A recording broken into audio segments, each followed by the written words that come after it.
Good morning, Thailand. My name is Alex, and I have some news updates from around the land of smiles for you today, this Friday, October 25th.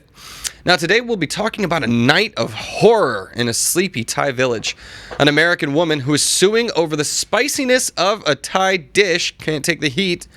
And a little later, a family feud at the highest levels of Singaporean politics. But first, we're going to talk about our main story today, and that's that Thailand is set to introduce a 300 baht tourism tax for air travelers. Dreaded. Thailand is set to implement the 300 baht tourism tax for air travelers, potentially starting in the next 6 months. The tax will be paid via a dedicated website or app, similar to South Korea's KETA system. This initiative, spearheaded by the Tourism and Sports Ministry, aims to charge foreign visitors 300 baht, with 60 baht covering a 30-day insurance premium for accidents. Well, that's good. The government is refining details for cabinet approval in January 2025.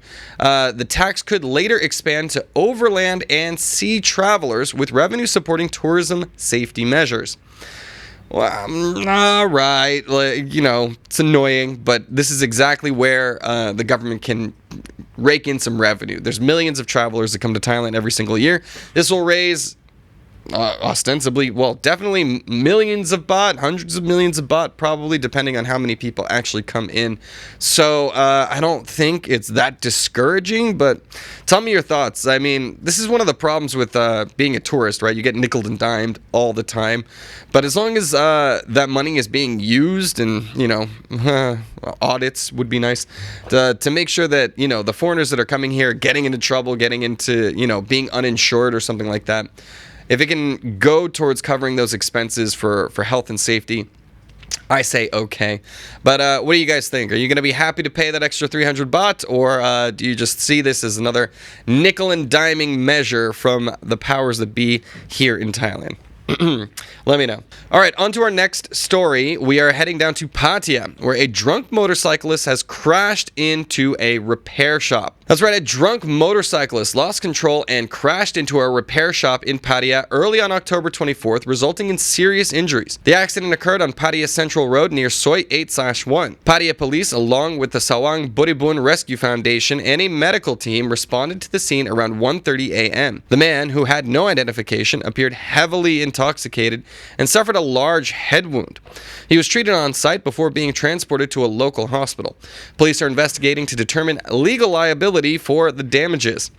Well, I feel like the legal liability only goes in one direction, but how about the convenience of crashing your motorcycle into a repair shop?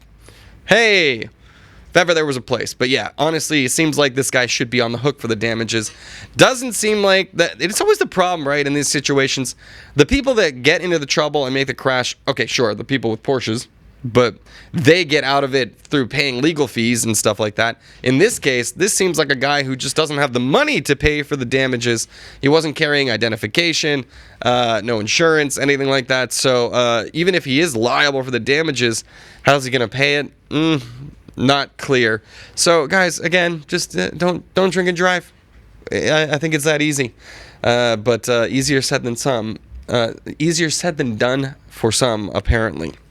All right, moving on. So this next story is absolutely terrifying. Let's just get into it. So a blacksmith has caused chaos in a Thai village with a very violent attack. Yes, so a Thai village in Nakhon Si Thammarat was thrown into chaos when a local blacksmith, didn't know they still had those, his name Adirek, poisoned 3 dogs and violently attacked a father and son, the owners of that dog. The incident, driven by a feud, left 48-year-old Sutat with a stab wound to his arm and his son, Tanyagon, critically injured with a chest wound. Earlier, Adirek had poisoned their dogs, leaving only one alive. Adirek then returned, attacking the family with a wooden stick and a knife. The altercation stems from a 4-month-long dispute. Now, Adirek, known for becoming violent when drunk, remains at large as police search for him. Well, this sucks. Like, I hate this kind of story. So, tales of revenge, poisoning dogs. It's like, Jesus Christ, guys. Like, get some mediation or something like that. This is my problem with typically in East Asia and stuff like that, there's not a lot of healthy ways of dealing with conflict. You see things like people swallow the conflict until it explodes into this kind of like insanely violent altercation. Obviously, dog's innocent of any wrongdoing in this, so pretty disgusting behavior from him, and the scary part, still at large. So if you're in the area, you see the man, the images are circulating, so turn him in for the love of God, because what we have here is like murder of animals, attempted murder of people. Not a fun thing to hear on Halloween weekend, that there's a man like this still on the loose. So if we get an update on that, check out thetiger.com, please. And if you know anything, say something, because I would like to see some justice done in this case. Okay, moving on from that terrifying nightmare of a situation to a more scandalous, gossipy one. So let's get into this. Now, former police chief, Big Joke, his wife is facing a scandal over an alleged affair and some serious theft. Now, Siranata Kubkib Hakparn, wife of former Deputy Police Commissioner Surachat Big Joke Hakparn, turned herself in after being accused of an affair and theft of 5.7 million baht. The allegations were made by a woman named Tanata, who claims Siranata had an affair with her husband and used a spare key to steal valuables, including cash and gold, from her condo in Bangkok. Siranata denied the accusations, stating her lawyer would handle the case. DNA tests on cash bags are pending. Big Joke did not accompany his wife or comment publicly. Scandalous. Woo! All right, so accusations are being hurled left and right, but I guess time will have to tell and see what this DNA results come in, because that seems like it'll be an open and shut case once the results do come in. So this made a big stink in the media after the woman came out, accused her of an affair. Big Joke remaining silent, not accompanying his wife on her appearance in the court. So yeah, maybe there's some teeth to this story. We'll be following it and keep you updated. But yeah, your thoughts? This just seems like some high-level movie drama stuff, and like I hope we get to the bottom of it, if only to slake my thirst for some gossip, because this is some serious scandal material. All right, moving on. A foreigner has wreaked havoc at a Chiang Mai market after a smoking ban warning. It's like, all right, settle down, bro. A foreign man caused chaos at Chiang Mai's Changpuk market on October 23rd after being asked to stop smoking near a dessert stall. Despite clear no smoking signs, the man lit a cigarette near a gas stove, prompting the vendor to politely request he put it out for safety reasons. Infuriated, he threw a lit cigarette at the vendor and damaged the stall. The situation escalated until the vendor threw water at the man to extinguish the cigarette. The man's friend later apologized, ending the confrontation, and the incident sparked online debates about cultural respect and local regulations. Hey, Songkran came early for everybody at this story, so yeah, dude, I don't know, it's one of those things, right? Like people, okay, where are you supposed to smoke, right? Are you allowed to smoke outside?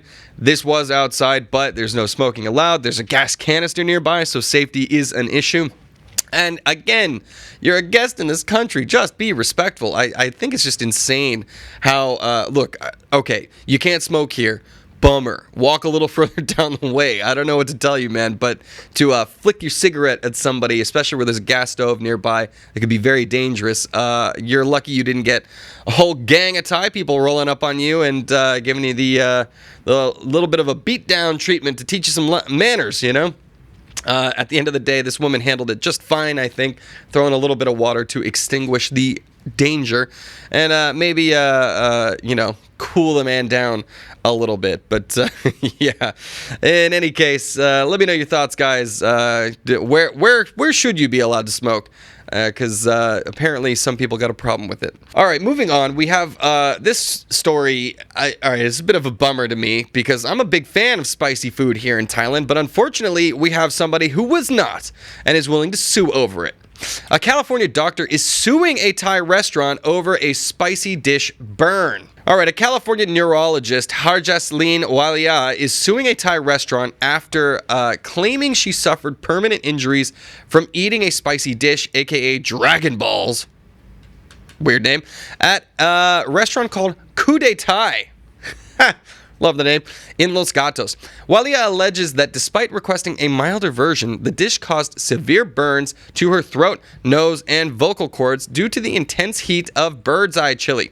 She is seeking over $35,000 in damages, accusing the restaurant of negligence for not testing the spice level. The restaurant denies responsibility, stating the dish cannot be made less spicy. Now, the trial is set for August 2025. All right, so for those not clear, this is not in Thailand. This is over in America, where people are a lot quicker on the gun for, suing. And I do love the name, coup d'etat, so points for that. I don't know where the level of responsibility is here, right? Like, she ordered a Thai spicy dish. She asked for it to be less spicy. It's like, then just don't, if you can't handle spicy, don't do the spicy dish. And how much of it did she eat in order to get chemical burns is what she's claiming, or something like that. To me, this is a silly story, and I feel for this restaurant having to deal with, like, look, we're trying to make a spicy dish in traditional Thai fashion, right? And I'm sorry you didn't like it. Does that mean you need to bring the full might and fury of the civil court system on us? I don't know. I'm not buying it, so we'll see. And now, unfortunately, this restaurant is caught up in the whole legal battle, and we'll have to pay legal fees. So let me know your thoughts, guys. This story gave me the ick. But yeah, curious to know what you think in the comments, please. All right, that'll do it for our Thailand news, guys. We're going to move on to the ASEAN section now. And our first stop, we have some controversies in the waters off of Indonesia. Now, Indonesia has expelled a Chinese ship from its waters amid political tensions. That's right, Indonesia expelled a Chinese Coast Guard ship from its waters on October 23rd after it allegedly disrupted a seismic survey by Indonesia's state-owned oil company in the North Natuna Sea. Despite China's claims of sovereignty in the South China Sea, Indonesia maintains control of this maritime area under international law. Indonesia's Coast Guard issued warnings, shadowed the Chinese vessel, and eventually forced it out of the country's exclusive economic zone. The incident highlights ongoing tensions between China and Southeast Asian nations over territorial disputes in the region. Another day, another dispute in the South China Sea. So this time it's Indonesia. So we've seen this. All right, China's been in the news just within the past month. We've had disputes with, obviously, Taiwan, Philippines, Vietnam, Malaysia, and now Indonesia. Like, so I am not entirely sure what the point of all of this testing, right? Trying to, like, spread out and stake these territorial claims, because the only people that are on their side is China themselves. So according to international law, all of these moves, right, they just sort of foster that development of relationship between all of the people who are getting burned by them in these territorial disputes. So in terms of diplomacy, not a good look, right? Like, I feel like it's doing a lot more harm than good for developing their relationships. And you have to wonder, what is the end game? Because at the end of the day, they're just forcing players like America to sort of come in and keep more of a presence in the area as a response to whatever this is. So curious to know your thoughts on that in the comments, please. On to our next story. Now, it's been in the news a little bit lately. We're talking about the Korean troops, so not ASEAN, but East Asia. Now, South Korea and Poland have both condemned the North Korean troop dispatch to Russia. Weird story, this one. So, South Korean President Yoon Suk-yeol and Polish President Andrzej Duda condemned North Korea's deployment of 3,000 troops to Russia, supporting its war against Ukraine, calling it a global security threat. During their summit, the leaders reaffirmed shared values of liberty and the rule of law, emphasizing continued cooperation in defense and plans to finalize a contract for South Korea's K-2 tanks to Poland by year end. The two nations also aim to support Ukraine's post-war rebuilding efforts. South Korea, a growing arms exporter, previously signed a $22 billion framework agreement with Poland for military equipment. Well, this is what you get, all right? So if Russia is bringing in North Korean troops to the front of the war, where actually many of them are deserting pretty quickly, South Korea is going to get involved on the other side, working with the NATO countries and providing arms and weapons with their very rapidly developing military equipment economy. So, dude, I hate this. Like the more money that gets spent on military equipment, tanks, guns, all of that stuff, is less money for things like education and healthcare. But at the same time, when there are wars going on nearby, and you have threats like, North Korea constantly threatening South Korea, you have Russia invading Ukraine, threatening other countries in Eastern Europe, now it makes sense to spend all of that money on military equipment. So, unfortunate story, but at the same time, interesting to see the deepening of ties as a result of these geopolitical messes that are going on in the world. Let me know your thoughts, guys, in the comments. All right, on to our next story. We are back in Southeast Asia. We're heading to Malaysia. Now, a former Malaysian leader has apologized for the 1MDB scandal. However, he maintains his innocence. In prison, former Malaysian Prime Minister Najib Razak issued an apology for the 1MDB fund embezzlement scandal, but reiterated his innocence. Are you apologizing if you're innocent? The One Malaysia Development Berhad Fund, set up by Najib in 2009, was looted of over $4.5 billion, leading to his government's downfall in 2018. While Najib apologized for the scandal occurring under his watch, he claimed he was misled and did not knowingly enable the theft. He is currently serving time for graft and faces additional charges, with his second major trial's outcome pending. Najib maintains that he was wrongly implicated in the scandal. So the dude who made off with the billions is still at large, while this guy is facing the consequences of the action.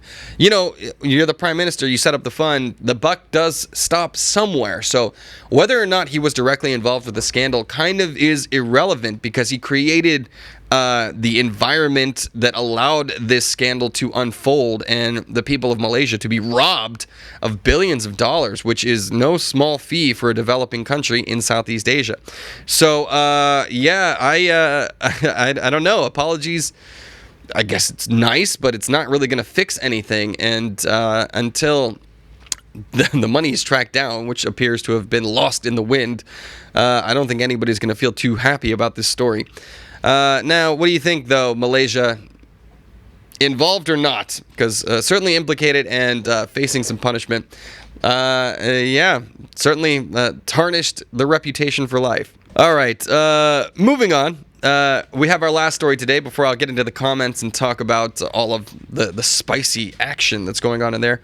Literally. We're over to Singapore. So there's a major political scandal rocking the head honchos, the leading families in Singapore. All right, so Singapore founder's son has gained UK asylum amid persecution claims. So Lee Hsien Yang, the son of Singapore's founder Lee Kuan Yew, has been granted asylum in the UK, citing fears of persecution from the Singaporean government, led for 20 years now by his brother Lee Hsien Loong. The brothers have been embroiled in a public family feud since their father's death in 2015, mainly over their father's home. Lee Hsien Yang claims he faces government oppression, though Singapore denies this, saying he is free to return. While living in self-imposed exile in the UK, Lee plans to continue his opposition to the Singaporean government. Boy, those two are a spitting image of each other, aren't they?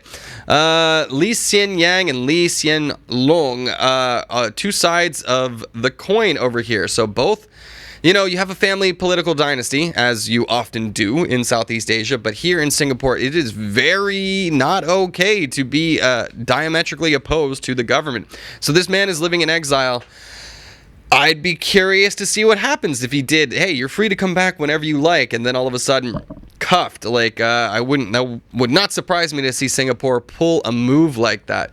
So this happens all the time, and as long as the brother is out there leading as sort of like an opposition in exile, there's always a threat to the seat of power in the government that you're in. So I don't know. Singapore is a much smaller place than where we've seen this before. Like, Thaksin Shinawatra is an example of this here in Thailand.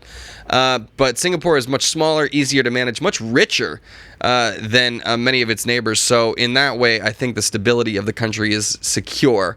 But curious to see how this plays out. It's very interesting that most of the dispute is about what to do with the old family home. If you'll remember, I did a story about this a few weeks ago, maybe last week actually, where we're talking about, all right, one son wants to preserve it, one son wants to have it demolished, which is actually what the wishes of the father were. So, it's a weird scandal. It doesn't seem like it should be much of one, but it is definitely causing some ruckus at the highest levels of Singaporean government for now. Anyways, I'll keep an eye on it and let you guys know what's going on.